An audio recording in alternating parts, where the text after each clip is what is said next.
These are the kind of vases and objects that you see in your home. You can collect these kind of things. You guys also have cups and plates and bowls and dishes and cans and bottles, and anything goes this week. And so you could just set up your breakfast table. You can draw whatever it is that you want to draw this week, as long as you're practicing circles and spheres and ellipses. You can do any objects that you have at home. Remember that a circle becomes an ellipse in perspective. Now, depending on how close it is to the eye, you'll either have a very thin ellipse, or it gets wider and wider as we look down on it more and more until it becomes perfectly round if we're looking straight down onto the object. So if you have something like a vase and your eye level is flat onto it, you're going to see a flat line up here at the top and here at the bottom. And if you're above it, this is going to start to turn into an ellipse around here, right? The concept is that you draw an ellipse every time the vase changes shape. So first I need a center line to center my cylinder.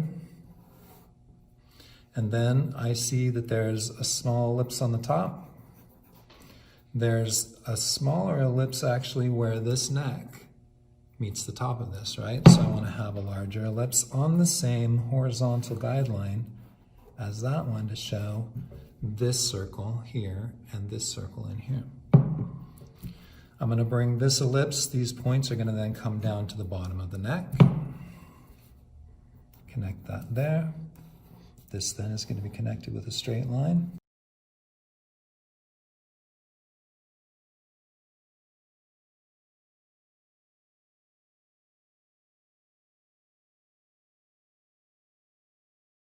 I can come into that, and this is my second chance now to correct these ellipses. If you look closely at this ellipse here, it's wonky, right? So I want to come in here as I draw this one. I don't want to trace the lines I've done. I want to make it better as I draw, right?